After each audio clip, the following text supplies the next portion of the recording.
Hello, Amsterdam. How are you? We just finished amazing discussion about privacy of communication, and now we're going to discuss about how freedom fighters use privacy payment tools and generally freedom tech. My name is Lyudmyla. I'm Open Dialogue Foundation representative, human rights defender, freedom fighter. And for last 16 years, I feel myself, my family members, everybody around me, what does it mean to have privacy payment tools? The fact that I'm sitting here is actually thanks to developers who develop these tools. It's lifeline for us, and that's why right now it's one of the most important topics, and I'm really honored to have this amazing team with me to present it to you.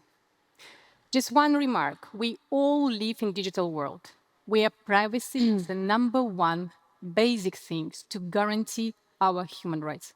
How we gonna protect it? This is what we're going to discuss. Introduce yourself, guys. First, what you do, how we can use your privacy tools, how we can learn about them. Start with Mo. Thank you so much. So my name is Mo. I lead the Bitcoin design community along with Christoph Ono, as well as the co-founder of the Bitcoin Design Foundation. I've worked at the ecosystem level in the Bitcoin design ecosystem for the last 4 years, supporting open source projects in thinking about their user experience.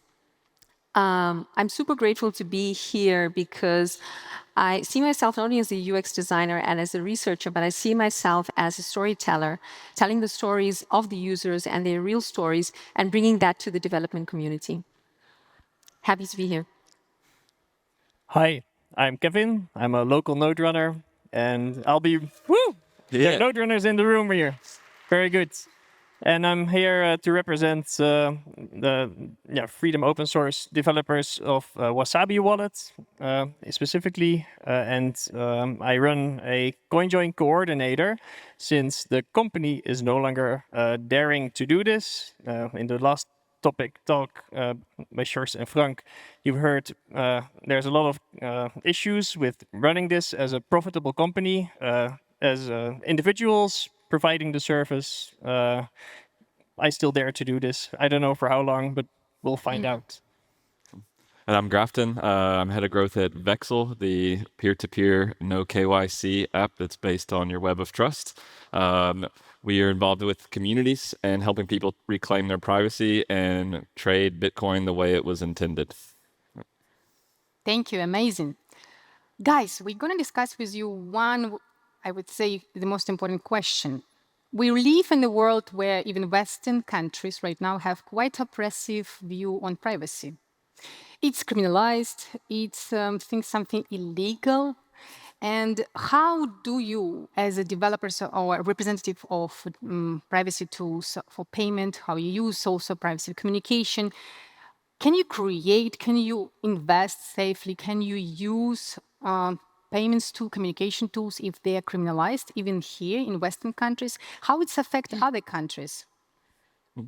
So one example is the ZK Snacks company behind Wasabi wallets. They deemed it too risky to operate here, well, actually anywhere in the world, with all the regulation coming down on specifically the privacy-focused Bitcoin wallets, even though they are a non-custodial software provider, which means that they, as the developers, never touch or own any of the Bitcoin. Still, the regulations are hitting them so hard that they don't dare to run the software anymore. So I think it's going to become more and more difficult. Mo, maybe you will explain from the point of view users, because right now here in Europe we have discussion that EU anti-money laundering authority established specifically to target peer-to-peer transactions, crowdfunding platforms. They actually classified any kind of privacy tools as something illicit activity, money laundering tool. How do you think it will affect not only Western countries, but many countries beyond who use Bitcoin, for example, as a privacy payment tool? So coming from a third world country myself, I'm originally from South Africa, I can fully understand the other side of the coin. I've actually, through the absolute blessing of the relationship that I have with the Human Rights Foundation, I've had the privilege of sitting across the table from human rights defenders, actually hearing their real stories and asking them questions. And I can tell you that while we here live in the first world countries, And for us, we might use Bitcoin in a transactional way to, for savings or for transactions, for anything else that we'd like to do. For human rights activists, having Bitcoin, having access to it in an easy way that is very privacy focused, is literally the difference between life and death for them. So I'm super happy that we're actually sitting here and that these privacy tools that our friends here are working on actually exist. And I just need to do a quick shout out to a very dear friend of mine, Jeff from White Noise. He's supposed to be here on this panel. What he's building is so needed in the ecosystem, and definitely miss him here. So shout out to Jeff and White Noise.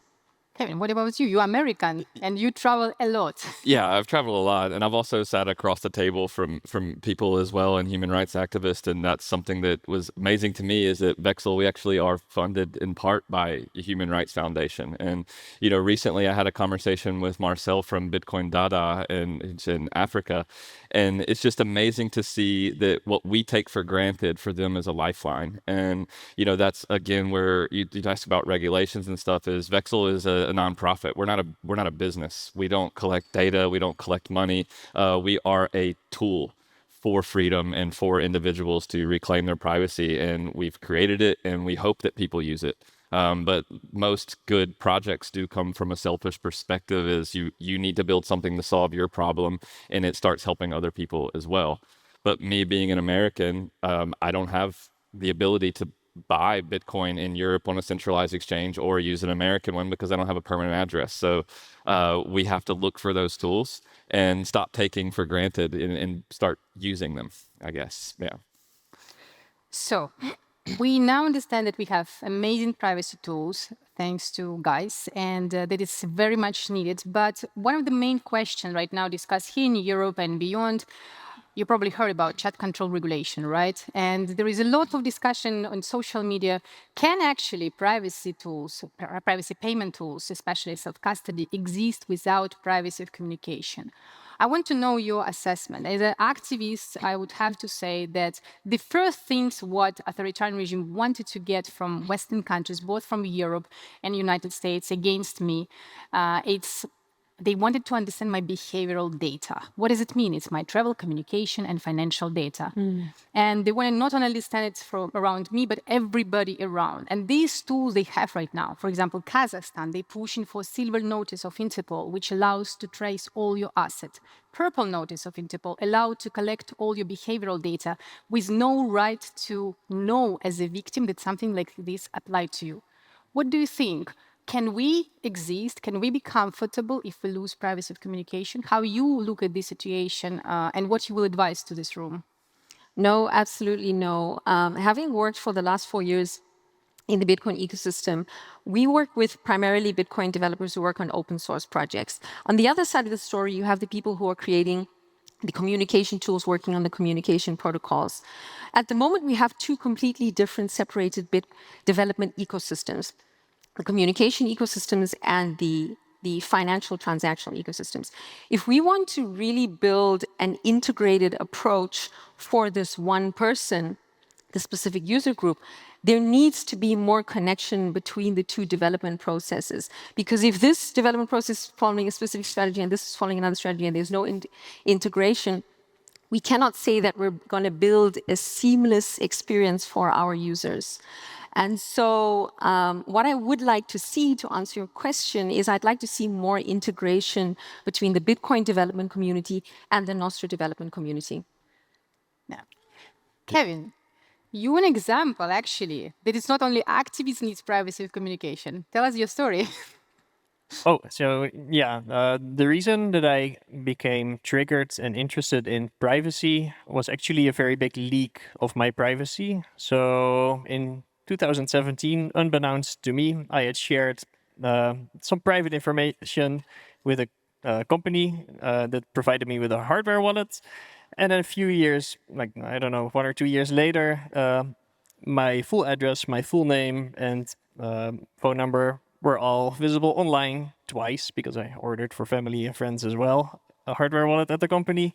Yeah, and basically what I see happening is that here there was just a small centralized spot where all the data of Bitcoiners was collected, which leaked and caused big havoc. There were a lot of attacks and a lot of sort of phishing and email scam, even physical mail scam attacks that all of the users were assaulted with.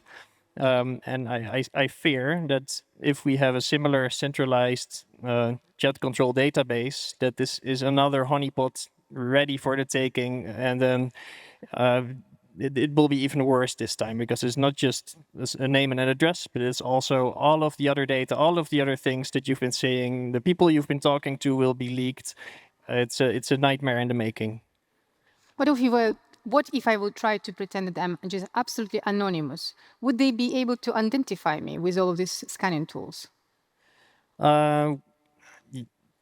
Yeah, well, there are good tools, but I don't think there is a perfect anonymity. You only can hide in a crowd, so only when there's multiple people doing the same things like you on an anonymous network that's encrypted will you actually have any privacy. Otherwise, you'll like be very easy to spot from the crowd of the people they're not hiding. So So straightforward, self-custody without communication, dangerous, or it could be? again, Self-custody without privacy of communications, is it dangerous or it could be?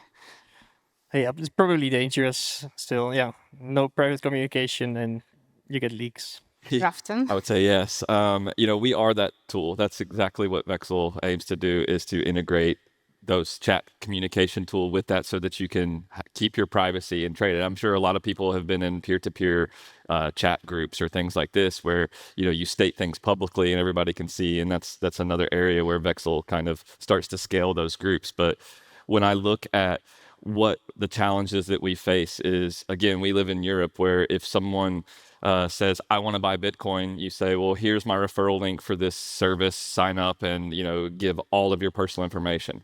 But that's not a reality for people living outside of this. I was just in Cambodia, Yeah, for exactly. example, and, a lot of them have never even heard of Bitcoin, but also don't have the tools to be able to purchase it. And so that's, again, where Vexl can kind of come in, is it's a tool for me and you, but it's a tool for the people who are fighting for freedom as well, because it eliminates those hurdles. You don't have to dox yourself with a selfie, a blood type, your shoe size, and all this stuff to be able to buy Bitcoin. You can sign up using your web of trust, immediately connect with people that you know, and trade privately and securely without having to worry about your personal information being exposed to the wrong people as he had. Yep. And now, speaking about personal information, behavioral data, how do you understand the value of this behavioral data of each of us, everybody in the room, how we can protect it, what tools we have, how it's important to have this kind of public debate for everybody right now? Yeah. I mean, I ahead. used to work at Wells Fargo, back in the day. That was my first job out of university. And talk about behavioral data. I mean, that Maybe was give us more definition so audience understand what we're talking about. Wells Fargo is a bank, just like a regular bank. And my job as a bank teller was to look at every person's accounts who come in and determine how I can best sell something to them. And so what I learned really quickly is that people's behavioral data says a lot about who you are as a person. When you're getting $60 from the ATM every 2 weeks, I might have an idea what you might be doing with that money. And so you can really learn a lot just about behavioral data. And I think that's something that we should also think very seriously about protecting. Yeah. So how are you going to protect it? Mo? So one interesting piece of information, all of the AI tools that we're using now, the mainstream public AI tools, they're all essentially owned by one organization who then feed all of the data into one data source. Do we know who owns that data? Do we know what they do with that data? A question that haunts me every single day. I've spoken to other people in AI in various positions. I won't mention their names, but what they're genuinely concerned about is how this data is going to be used for us or against us in the future.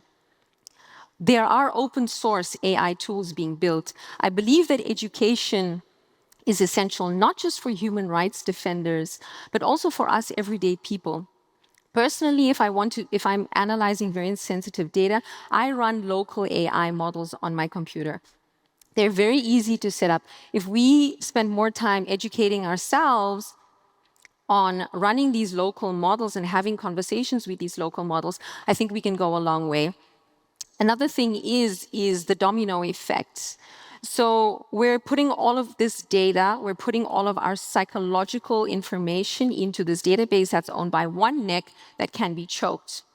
So imagine the domino effect. What we don't know right now is how that information could possibly be used against us, not only as individuals, but as the human race. I genuinely think that that's something that we need to be thinking about.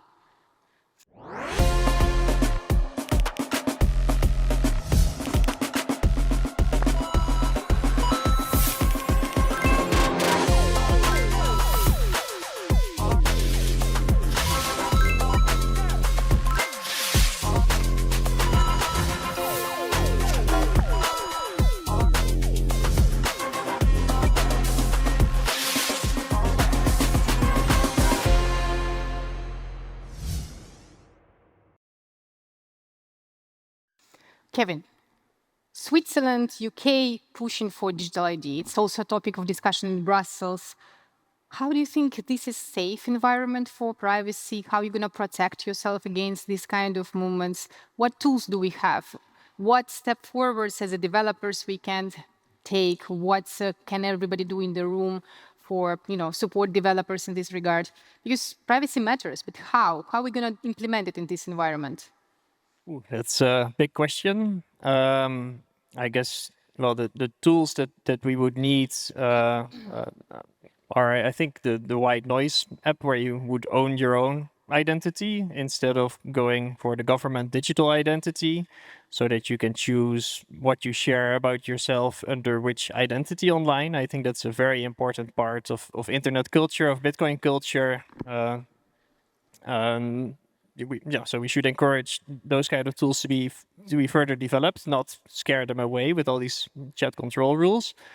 For sort of data and metadata privacy side, there's on Bitcoin there's a problem that every single thing you do with Bitcoin on chain is there in the historical record forever, allowed to be sort of looked into and perused and mined by chain analysis companies that will use all the other data about you on your online digital profile to connect that to your Bitcoin transactions, and then of course criminalizing you before you even do anything wrong. They're going to do predictive sort of criminalization on you depending on like how many Bitcoin you buy, and crazy stuff will happen if we don't prevent these laws from taking. Now the question to audience: how many of you are ready to have digital ID?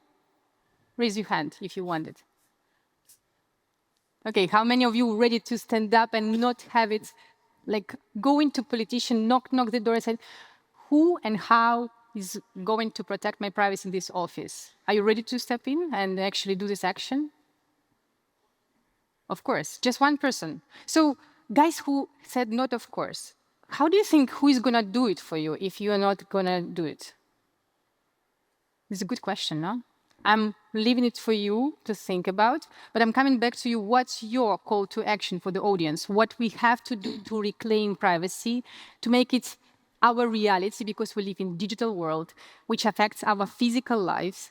So, final remarks from you guys. Privacy is our human right. Freedom is our human right. While we're talking here in this room about Bitcoin and about Nostr, if we zoom all the way out and zoom to the ultimate freedom of the human race, we're really looking at other things as well, such as ecological systems, such as housing. We're going all the way across the spectrum. So my call to action, I guess, for each of you is to really to think about what freedom means to you, and to zoom out not only of this ecosystem that we're talking about, but to really think and see that as a fundamental human right that many of us don't actually have access to right now. Would you like to have access to that? What does it mean to you? And what action are you going to take to do that? So I leave you with those very peaceful words. So for me, I think freedom is taken and not permissioned or given. If you want to defend the freedoms you have to stand up for them. You have to start developing if you're a developer. You have to start educating if you're an educator. And I think there's a really good movement here in the Bitcoin space of educating people to use freedom tools, to use self-custody tools, to not put everything you have in some sort of treasury. I know that might be blasphemy at this conference, but really, you only own Bitcoin if you have it on your own keys, in your own hardware wallet, in a software tool that you control. So definitely use the open source software tools available. I can highly recommend Wasabi Wallet for people who are looking into a better privacy tool. There's a new possibility to use the Node Runners CoinJoin coordinator at coinjoin.nl for everyone interested in these tools. And I'll give a talk on Friday, so tomorrow at 1 p.m. in the proof of work stage for anyone who wants to learn more about that. Those are my remarks. Grafton. Yeah, I'm from Mississippi, so excuse my English, but freedom ain't easy, and it takes work. And right now, you look around, and we are constantly incentivized. Everything is gamified, incentivized to give away your personal information. They make it really easy for you to send a selfie of yourself and to get a little bit of free Bitcoin in return. But that Bitcoin is not free. You are paying for that with your data. So, my honest call to action is, stop playing the game. Play your own game and build something real that you can count on, that you can depend on, because the second that your, exchange says we don't want your business anymore, then what? Stop waiting for plan B. Make sure that you're going out now. You're learning about these freedom tools, because while you might not need it today, you might tomorrow, and don't wait for tomorrow. And people always come to me and say, but I don't have many Bitcoin friends or whatever. And I challenged people earlier today. I said, I still have never seen someone download Vexl and check their reach and have 0 friends. So you do have a web of trust. Do try it, and do start trading with Bitcoin the way it was intended, peer-to-peer. Build your local system, your local web of trust, and stop falling for the incentives to give away all of your information. And now we guys gonna check. Okay, who is in the room convinced that he has or she has to defend privacy after these talks? Just raise your hand. Okay, brilliant. We've done our work. And I will define on my remark. As Open Dialogue Foundation, we actually doing this kind of work, encouraging people to stand up on privacy. It's so important that you really, in your place, became Freedom Tech Ambassador. What you have to do with this? You just need to be a citizen of the European Union or resident who pay taxes there, and knock the door to politicians. Send emails with argumentation why you want politicians to care about your privacy. Go for their press conferences, go to their offices, ask them how and what they have done to defend your privacy. If you think it doesn't work, it does work. The fact that we don't have chat control right now, but we lost the battle with privacy of payment in the past because of Financial Action Task Force recommendations in reality, and we see how it's affect all our life, it is because nobody stood up at that time. Nowadays, we have more and more people who actually doing this important job. Join us. Join us, because today on the closed doors on chat control regulation was again introduced this intermediary who will check all our single photo, video, iCloud, all of our messengers, emails, and everything. We have to stop it. And to do it, we have to join efforts. So I really hope that nowadays you are more motivated. You will listen these voices, join also us. How you can do it, go to the website of Open Dialogue Foundation, be our Freedom Tech Ambassador. Let's coordinate actions. We're happy to provide you with all necessary draft contacts, strategies. Let's do this work together. Privacy has to be reclaimed. It's everyday job. Nobody is gonna give it to us. We're going to take it back. So thank you so much for being with us, and be with us every day. We need it.